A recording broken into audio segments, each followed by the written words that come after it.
Hey there, focused learners. Welcome back to The Explainer. Today, we are going to completely transform the way you look at your espresso machine. If you've ever felt like machine maintenance is, just this tedious chore you have to get through, I really want you to reframe that right now. Today, we're turning that chore into a money-saving, incredibly empowering ritual. We're going to break down exactly how to keep your gear running flawlessly and your coffee tasting absolutely pristine, and we're basing all of this purely on expert workshop practices. It's going to be a game changer. Okay, let's dive into our roadmap. We are covering daily preventative tasks, bi-weekly deep soaks, the new bean routine, and then we'll put on our service technician hats to look at boiler health, as well as gauges and seals. Section 1.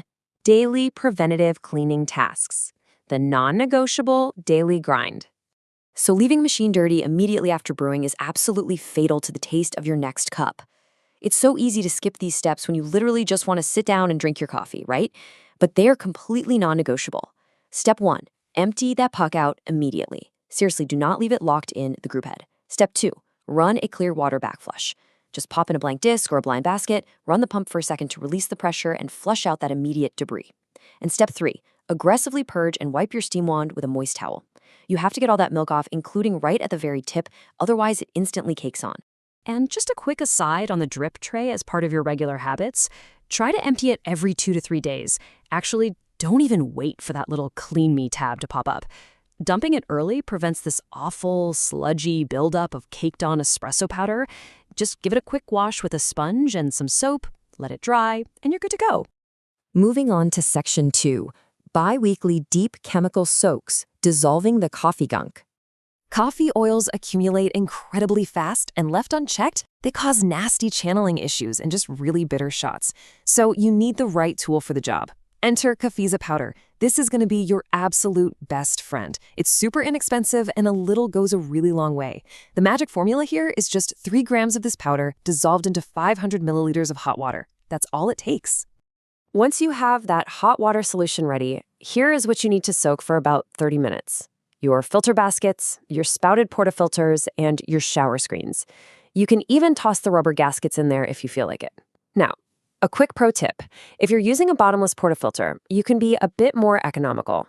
You don't need to dunk the whole handle, just pop the basket out and soak that. Section 3. The new bean routine. Action-triggered habits. I really love this concept because it moves us away from vague time frames, like clean it once a month. Instead, the rule is use chemical cleaner every single time you put a new kilo of coffee into your machine. Doing a chemical backflush right before dialing in fresh beans ensures your machine is pristine. This way, you don't ruin the flavor of your expensive new coffee with old, rancid oils that have traveled back up into the group head. Section 4. Service Tech. Boiler Health. Opening up the machine. For this half of The Explainer, we are officially adopting our service technician persona and looking way past the shiny chrome. Let me be incredibly direct here, straight from the service bench. Water is the #1 killer of espresso machines. A standard little pitcher filter in your fridge, it is simply not strong enough to get out the minerals we need removed. If you don't invest in a high-quality filter, like a 3M under-sink cartridge, mineral corrosion literally acts like a cancer inside the boiler. It'll typically kill a machine by year 3 or 4. Just think about the stark reality of neglect. A fresh seal and shower screen should be spongy, bouncy, and clean, with open holes for perfectly even water distribution. But a neglected set, it turns rock hard. It gets coated in this carbonized coffee tar, and honestly, according to the techs, it absolutely stinks of old oil. And guess what? That horrible smell is exactly what your espresso is going to taste like if you let it get this bad. To prevent that absolute nightmare, you have to use a group cleaning brush. But here is the catch. If your brush still looks brand new and pristine, you are not cleaning hard enough. You need to aggressively scrub up underneath the lock-in channel and all around that shower screen until the bristles of your brush look like a shaggy dog. That's your visual indicator that you're actually getting the job done right. So, an absolutely crucial point for internal boiler health, especially on heat exchanger machines, is this specific technique. Think about it.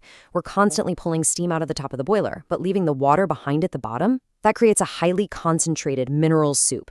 To fix this, place a jug under your hot water tap, open the top to completely drain that boiler water until the steam starts to sputter out, and then turn off the machine. Doing this regularly flushes out those concentrated minerals before they can eat away at your heating element. It's a lifesaver. Section 5. Service Tech. Gauges and Seals. Listening to your machine's warnings. I want you to start looking at the dials on the front of your machine as urgent communication devices. Take your steam and boiler pressure gauge, for example. Ideally, you want to see that needle sitting right around 1.1 to 1.2 bar. If you ever see that needle spiking up to 2, 2.5, or 3 bar, and excess steam is violently venting out the top of the machine, turn it off immediately. That indicates a failing safety valve, and it's a literal explosion risk. No joke. Do not try to make coffee, take it straight to a professional technician. Then we have the pump pressure gauge, which typically reads around 9 bar during extraction.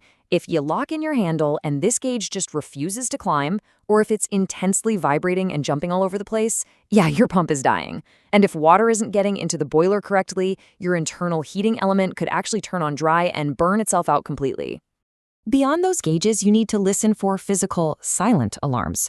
For instance, if your steam tap lever is squeaking, the internal brass is gripping. It's actually acting like a spanner, physically undoing the internal nut every single time you use it. You gotta depressurize the machine and apply some food-grade grease. If your steam pressure is weak, check the tip. You probably just need to poke the dried milk out of the holes with a toothpick. And finally, any leaks out of the steam tip or random condensation showing up inside the glass of your gauges, that means a hose or seal has failed internally, and yep, it's time for a professional service. Well, that brings us to the end of our roadmap today, and I want to leave you with this thought. What is your machine's pressure gauge trying to warn you about right now? Armed with this brand new diagnostic mindset, I highly encourage you to go give your espresso machine a much closer look. Check that drip tray, inspect the group head, and maybe go mix up some of that Café powder. Until next time, keep learning, keep cleaning, and enjoy that perfect cup.